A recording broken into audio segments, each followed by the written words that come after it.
Mm-hmm. Hit that button. Smash that button, dude. Which We got people waiting. No. Did we? we've got I'm on already, but I don't know why I can't do that. Oh, we're live. Yeah, we're live. Holy cannoli. Yeah, we're gonna do Logic Brio. Make sure that one's good there. Great. And we're gonna start cam again. Beautiful. And we've got a watcher. That's probably Anka, right? Anka, is that you? Nice. Okay. Try to get your curtain a little straighter there. We'll make it nice and flush. Mm-hmm. Good. Mm-hmm. I think so. All right. Just a little rinse here. Hello. Happy Wednesday. Wednesday?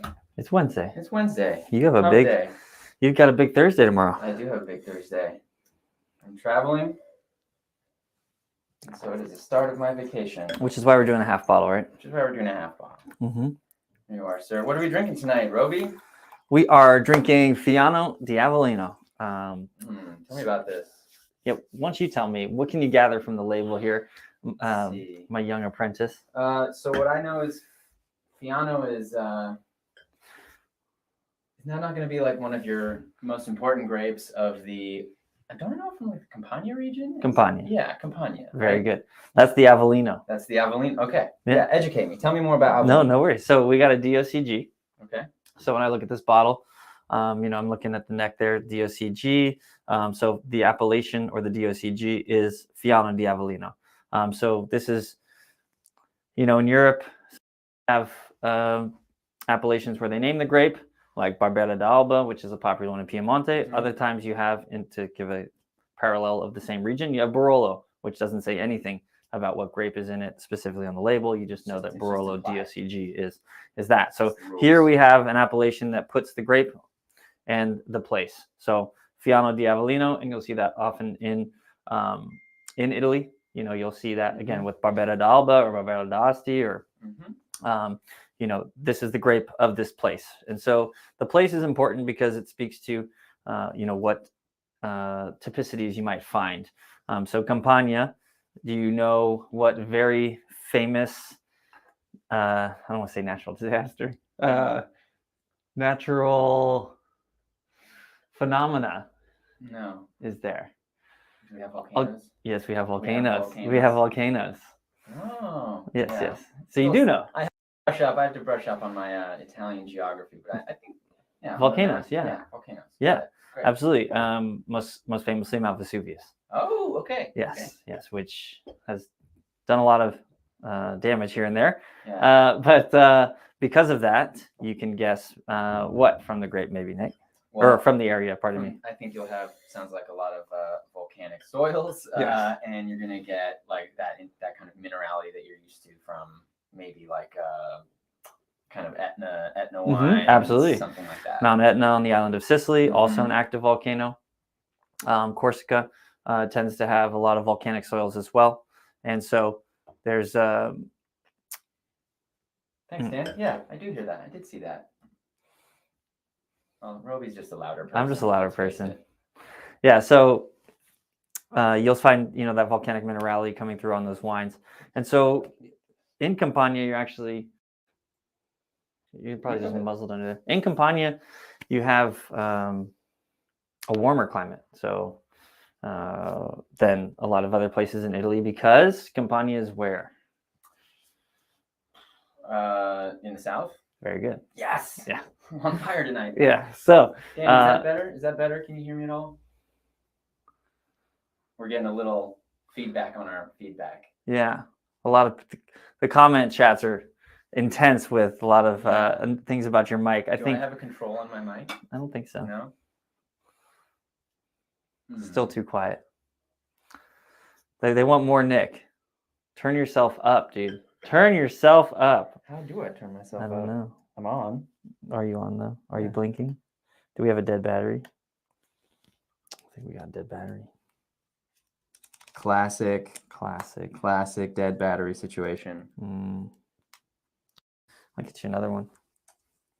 Should we use your studio mic? Do we have another battery? I think we have another battery. Oh, perfect. Great. Oh, really? So much better. Okay. Well, that's great. So it started working. Yeah. Well, As a tech professional, I can tell you when something doesn't work, turn it off and turn it back on. That's the best advice I can give anyone. Yeah, I'll call you in life. I'll call you and be like, "Did you try restarting it?" Yeah. I think I haven't told you once. So what are we talking about? We're talking about being in the South. We're in the South. Right. So Campania is south of Rome, and I guess we could even probably pull up a map at some point. Yeah, pull up a map. I know. That's really yummy. It's got a lot going on. Yeah, it's textural. It's, I don't know. Maybe I have this expectation of like really volcanic wines is that they're not as like textural or like kind of look like luxurious or waxy, and they're kind of thin is not. I don't want to like, denigrate these wines because I don't want to say thin, but they're kind of lighter and like drier. You're talking about volcanic soil specifically? Yeah, volcanic soil wines. When I think of like, kind of the white wines I get from Etna or other volcanic regions, I tend to think that they're light and they get a lot of dry mineral action on the palate. And this, you definitely get the minerality, but it's also like a lot more textural on the palate. It's like it hangs around a little bit longer. Yeah, well, volcanic soil doesn't have a ton of nutrients in it. I mean, it has mineral compounds, but it doesn't have a ton of nutrients, and it doesn't have a lot of water retention. So you are right to assume that a lot of times, because these grapes are not going to get plump and hydrated or right, something. Right, exactly. But as I was mentioning to the south, to the point of being in the south, you have a warm climate. You do have sunshine, and so that is really going to get a lot of phenolic ripeness, they call it, to the grapes, right? So there's multiple ways that the grape is going to get nutrients to become ripe, and sunlight, obviously, and photosynthesis is a huge way for a lot of nutrients to come into the grape. So here you have, I think, the volcanic soil. If there wasn't the volcanic soil, let's say it was sand or let's say it was clay, you're going to find a lot more flabbiness. You're not going to have as much structure. The minerality provides a depth of flavor behind the fruit. It also keeps the acidity higher than it would be all else equal, right? So all else equal is a nice way to kind of play with the idea of that balance of ripeness, because there is a ton of fruit on this, right? Like it's very fresh and fresh fruit. Yeah, I get a lot of. I almost get like apricots, not dried apricots, like really, really like crunchy. Yeah, like crunchy apricot. Like it wasn't quite ripe apricot. Disappointing apricot. Satisfying wine. I even get that kind of almost like a pithiness around like coating the palate, right? It's not just smooth. It's not just ending with mouthwatering acidity. It also has a little bit of texture. Yeah, and that's all coming from the grape. This is a transparently made wine, and when I say that, it's like all stainless steel. Okay, stainless so steel no fermented. oak. We're not getting any oak on no this. oak. This is all texture from the grape, the ripeness, all flavor from the grape and the soil, and just a banger value of a wine, if I do say so myself. Yeah. So how much are we selling this wine for? So this will be on the website in 750s for, I believe, $23. $23. So we're drinking a half bottle right now, but $23 for the whole thing. Yeah, and then if you want the half bottle, I believe it'll be 16 or 17. I'm not sure if we even have them listed, but if you want half bottles, we always have a stock of half bottles that we run with our events. Well, retail. You just reach out. I mean, like consider us your purveyors of wine, and if it's not on the site and it's something you're interested in, or you say you saw us try a half bottle and you don't see it, reach out to us. There's the button on the site. You can always book time with this guy and hang out, and he'll tell you what he can get. Exactly. So it's not just here's what it is, come and get it. It's let me go get something for you. Absolutely, that's a really good point. I mean, some stuff we even have, that's just not listed because I don't know. We're kind of hoping no one ever buys it, and then we get to drink it ourselves. Other things, we have a lot of big stock. The best form of self-sabotage. Yeah. A lot of things we have for events as well that we do, which 375s is kind of great for the format in which we do the online events for, whether you got client appreciation or team building, or if you're doing pipeline generation. So we do these kind of three times 375 milliliter kits, which are really great to ship out. So you can taste wines and not feel guilty about not finishing them, right? So 3 half bottles is a lot less than 3 full bottles, and sometimes that works out for you. About half, I think. We don't want our whole stock being cleared out behind our backs, so we don't list it. But these are things that we keep up our sleeve. And when you have a conversation with Assam, in a restaurant or with Sound Demand, you might be able to find something that wasn't listed. It happens all the time. I mean, at Miller and Lux, we have 115 or so bottles listed on a front and back menu. Let me just say that that's not nearly enough to satiate the appetite of a wine buyer like myself. And so there's definitely a lot of things in the case that if someone's like, oh, I'm looking for this or I'm looking for that, that you could say we're in the business of serendipity. Serendipity, yeah. Roby's just in the process of pulling up a map here to give us a little bit Yes. more context on Fiano Diavolino. But I think we have some chats. Oh, it's Dan. Dan wants. He hooks it up. He wants it. I don't blame him. Reach out, Dan. We'll get it. Anyone out there has had Fiano, feel free to pipe in and let us know what you think of Fiano or what you think of Italian whites or any whites. If it's not one you've had and there's a white wine you have had, ask us how it would compare. There's a good chance Roby will know what you're talking about and be able to kind of give you a description that'll help you figure out what this wine, whether this wine might be right for you or not. But I think we've got a map here now. Yeah, I'm getting better at. I mean, it's hard. Technology's hard. It's hard to not be better than I was 10 minutes ago, but I'm getting better. All right. So there we have our map of Italy. I love this map, and this is Wine Folly. So for anyone who doesn't know, Wine Folly has a great like selection of just amazingly designed maps and diagrams, and we hope to get to a point where we're creating this stuff too. But like we'd love to recommend them. They're great. They're a great wine resource. Absolutely. So I do love this map as well. All right, so you'll see Campania here is done in purple, and I guess I can zoom in, but it probably doesn't zoom in for them. But the Amalfi Coast just runs along down south of Naples. So Naples, very right there in the heart of it. North in Lazio is where you'll find Rome, right here, centered here, right? So I think of Rome as kind of my breaking point between the north and the south of Italy. I also think of, if you look right through here, this is a wine region map. You also notice there's a lot less kind of grapes grown here. So it's a really nice kind of divide. Tuscany, a very popular wine growing region, as we know, very famous for. That's kind of like I think the one that everybody kind of knows is Tuscany, right? Tuscany is just the powerhouse. Chianti, right? Brunello, Super Tuscans and Bulgari and things like that, right? And so kind of just south of there, you have Lazio, the region of Lazio where Rome is, and that's a good kind of breaking point. Yes, they make lots of wines in Lazio, and they can be very tasty and actually very affordable. But to be honest, we drink more from the north and from the south of Lazio. Sure. I think there's a lot of like kind of the country wines. Like a lot of the wines, I've been lucky enough to go to Italy with family, and we've stayed in places like Umbria. And I feel like a lot of, I know that's a little further north than we're talking here, but a lot of those wines I don't expect are wines that like leave the country. They're just delicious wines that are made locally, consumed locally. Yeah. You kind of got to go there to enjoy them. Definitely. And especially if there's not as much of a market for them. But so Campania offers us a really cool region there. If you're on the more coastal side, Avellino's inland a bit, which is how you get the volcanic soils. And so it's kind of in the heart there. They also grow red grape in the area, very famously Aglianico, or known as Tarazi is the big appellation there. So Tarazi and Avellino. Avellino is the town, and then the bigger appellation. Tarazi kind of overlaps the Avellino appellation, and this really where you get Greco de Tufo as well, another very famous grape there. So there's an inland heart, and then there's the kind of coast. Yeah, there's the kind of coastal heart.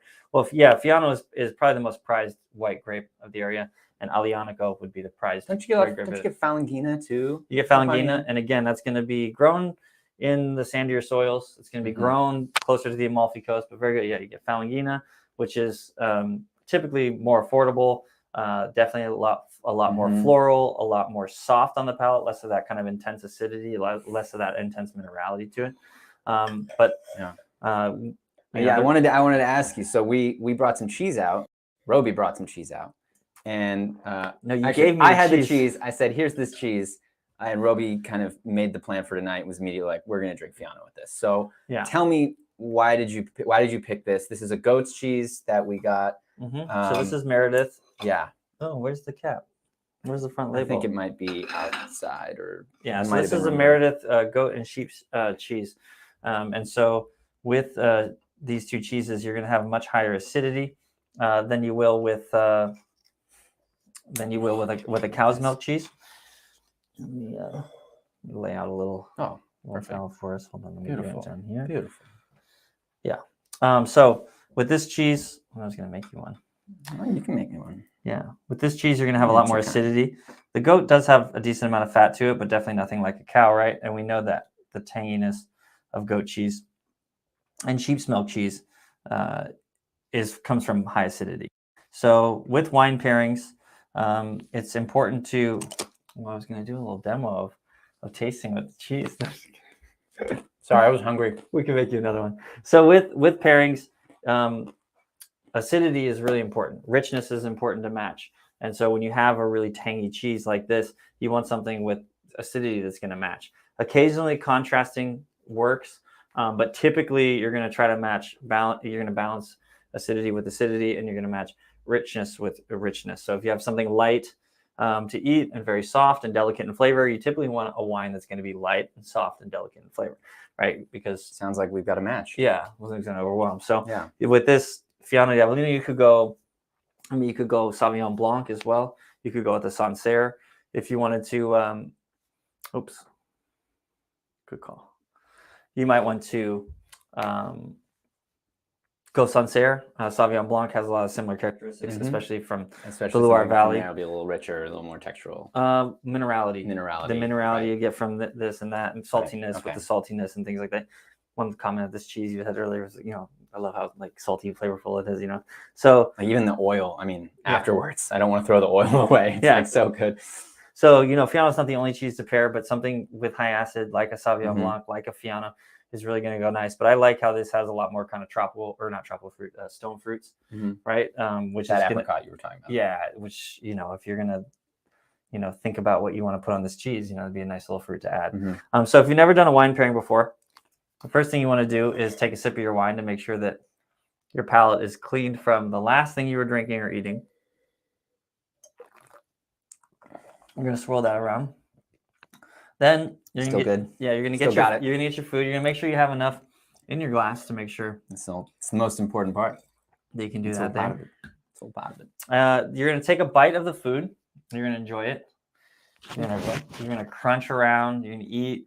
And then just as you're about to put the final swallow through your gullet, you'll take a little sip of your wine and let it kind of meld in your palate together and do it all. So, toast to you. Cheers. You have to forgive any, Mike Rookie crunchingness. Consider this an ASMR video or something.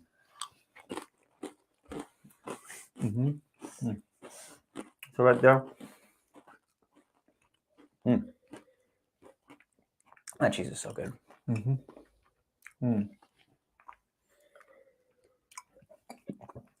Beautiful.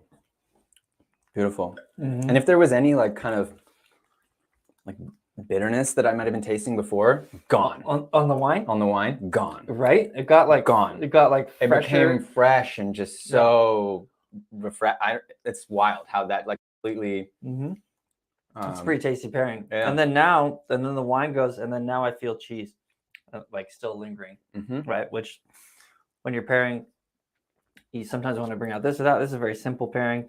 This is, I wouldn't even know if this is a wine pairing as much as it's just a complementary, but actually I would consider this a wine pairing in the sense that I think both were enhanced, which I would call success.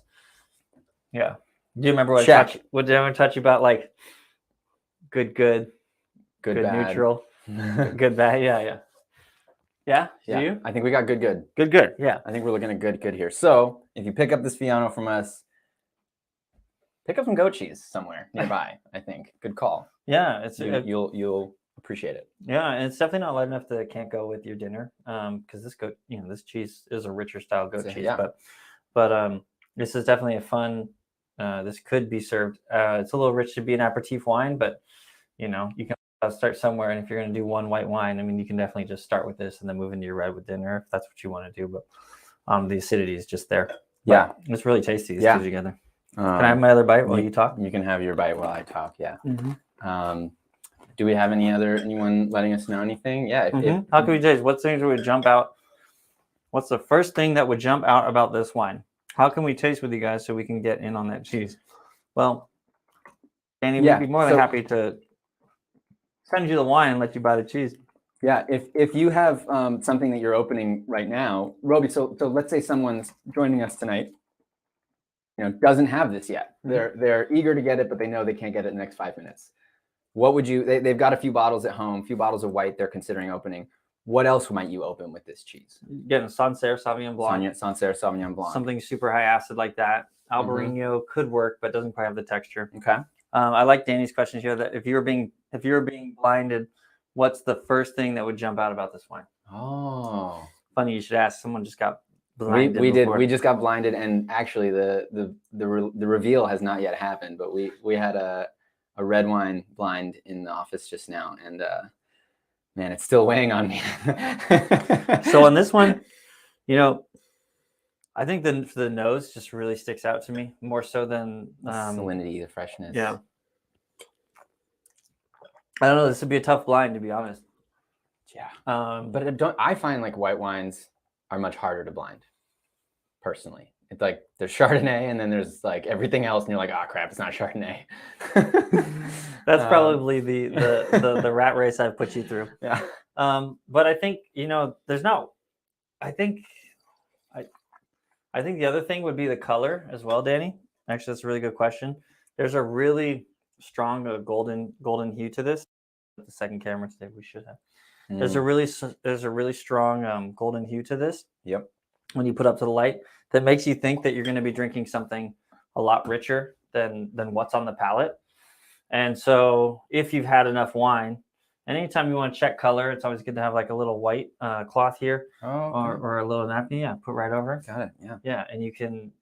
The white background is the best way to go. That's why sometimes I'm holding it up to the light. We got a white wall here. Yeah, white walls, so I can kind of see as well. Yeah. But the best way is a piece of white paper or white napkin if you're in a dimly lit room or something like that. But the color would be another huge thing because the Greco de Tufo and Fiano both get this really kind of rich, opulent golden hue that's beyond straw, right?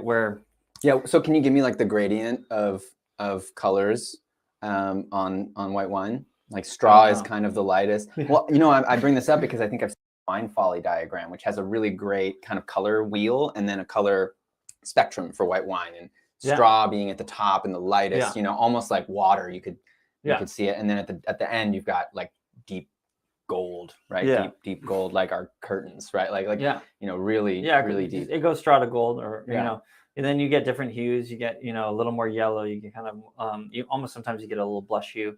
And then when you have skin contact, if you have skin contact, you're looking at orange wine, right? You get really dark wines. Yeah, shades and concentration and things like that.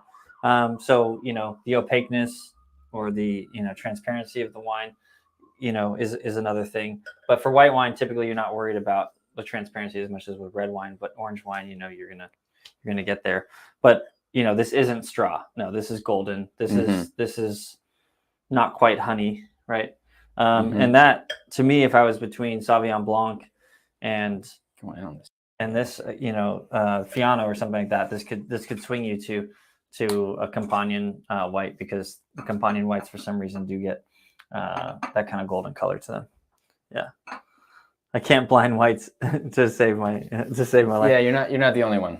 Yeah, you're not the only one. It's tough. Yeah. So so many white wines I feel like fit the same profiles. Yeah. What are he asked what are some tasting notes? So I said earlier, I definitely still get that apricot. You get a saltiness. I get more of kind of a smokiness, but no one is right, no one is wrong. Everyone tastes what they do, how they taste. Someone gets raspberries, another person gets strawberries. At the end of the day, it doesn't really matter. What matters is, did you like the wine? And yeah, wow, it's wild. Did it set you off? Yeah, it's great. I think I smell a little the salinity. That's what I kind of meant. It's almost like smelling like the ocean a little bit, or like like fresh bucket of oysters or something. Like, yeah, it's definitely got some of that salinity to it. But on the palate, it's very Yeah, I would say it's not like a salty wine. It's not like a the texture. Again, I get this kind of, it's not quite waxy, but like that was kind of what that was pithy, a word in my head a little bit. Yeah, oily, maybe like a kiss oily, but like still not like not well, that heavy. Just textural, just like textural. very. What would you try if you wanted to like really kind of see like what we're talking about, right? Like, okay, we're saying textural. That might be, I mean, it's abstract, right? In a way, like, yes, there's a textural feeling in your mouth, but you know, if that's not something you're used to noticing or picking up, what would you taste this with side by side to get a better sense of the texture that we're talking about? It's a really good question. Because I think I'll give you more time to think on it, because when I think about, you know, how to really notice wine notes, and I wrote about this in our blog, is really comparing things side by side, right? Yeah. That's the best way to learn, is to have them in the room at the same time and to be tasting them. Yeah. Because if you taste one and then a week later you taste another, if they're at all similar, you're going to remember them the same. So that's a good point. And I think the reason that I'm struggling is because I don't want to set people on a path to, I don't want to set people on a path to get something that isn't from us, or all else equal. I think we said that earlier, right? All else equal, right? So this is a stainless steel, you know, Fiano, right? That's aged in stainless and fermented in stainless. Now, if you go out and you get an Albarino, like I want to say, to compare it to texturally, but that Albarino is done in neutral barrique, or even is touched with new oak, you know, it could eventually like match There's almost like, yeah. So there could be like kind of confounding factors that might make wines taste the same, but it's not a fair comparison. Right. But like when I think of like what we have, you know, I would say like our Gruner Veltliner, that is a very comparable price, $17 from Schloss Gobelsberg, you know, stainless steel and stainless steel. You know, it's definitely a lighter wine. It's definitely got more of a straw color to it. It doesn't have this texture. It doesn't have this fruit. It's got more kind of like white pepper, freshness, florality, and like juxtaposed, you'd really be able to see that as well. Also, you know, our, you know, we have a terrain, a very, you know, cheap Sauvignon Blanc on limestone soils. It's just like racy, lean, kind of straightforward, and super tight and wound. And like, you know, you're really not going to get this texture. You're really going to get kind of mouth-watering acidity and then gone, like, right? And it's not. Whereas this like hangs out a little bit. Maybe what we should do is that, so for tasting, you know, right now we're tasting the Fiano di Avellino. This is a wine that we've described as like a little bit textural. From Colli di Lapio. Yeah, Colli di Lapio, and it's something that we're trying to be able to differentiate. We're trying to figure out how to differentiate this. And Roby's just brought up a couple wines. What we might do is, after the fact, put a couple of those links in the description to other wines that Roby has mentioned. And if you are interested in doing that exercise, we can put them together in a little, you know, series of links, and you can check out with those and do that experiment yourself. You know, because I think that is what I have found to be the most productive way to learn about wine, is to see things side by side, because the differences are so subtle that unless you're really paying attention and logging this and being super critical, like it's difficult. It's really difficult. And so yeah, I think having those wines, it's difficult, but it's fun. Oh yeah, it's fun. It's fun, and you never really lose. You know? Yeah, it's funny. You know, you can be wrong, but you didn't lose. And you know, early in my wine career, I remember saying that, you know, to my mentor John Paulo, you know, this is like 10 years ago now. I said, you know, like all white wines taste the same. I was like, I was like, no, you know, he actually was like, okay, and he did exactly what you just said. And he's like, yeah. He sat down and he got the most obviously like white Chardonnay with butter, and he got the most lean, crisp, you know, Sauvignon Blanc. And he's like, now taste these two wines next to each other, right? Now, do they all taste the same? Do they all taste the same? No, they don't. Because I didn't have any context at the time. Context is everything. It's everything. And I tell, you know, ask servers now these days, you know, and then when they come into wine orientation or wine training for the list, and one of my first questions is, do you know the difference between Pinot Noir and Cabernet? And, you know, they'll give me a bunch of this or that, but really they're very different grapes. And, you know, you know, Pinot Noir, very high acid, much lower in concentration, very low in tannin. Cabernet, high in concentration, high in tannin, and low in acidity. So those are kind of the three foundational structures that, you're kind of looking for in an answer, just very simply. But a lot of people, most people, I don't think know that. And just starting off as simply as that of tasting a Pinot Noir next to a Cabernet gives you a whole foundation to go learn. I mean, you maybe why you like you might like one more than the other, and you know immediately which direction to go. Like when we're trying new wines. Yeah. And I think something that's important to like kind of identify here is that this isn't like what do you know? It's not like a competition. It's really starting at the beginning and kind of just honestly assessing like what do you know about what you like, what do you know about the grapes that you've tried.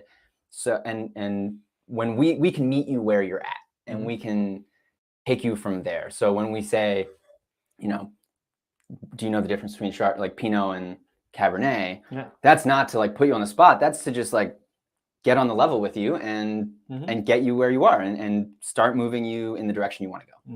Yeah. 100%. Like that's it.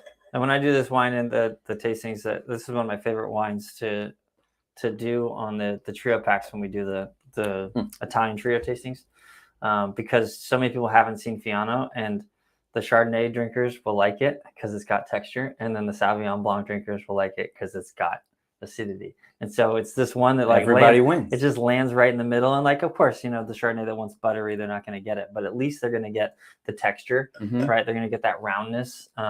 Get this pro. He sees an empty glass for 2 seconds. He knows what to do. Yeah. You got to save a little bit there. Should have never been empty. That's what G would say. But I respect that. Yeah, it's I think just super fun grape, and the producer. Fianos, when you see them on a list or in a lot of retail shops, they're going to be a little more expensive than what this one is. This is still one of those, gems. This is still one of those delicious wines to seek.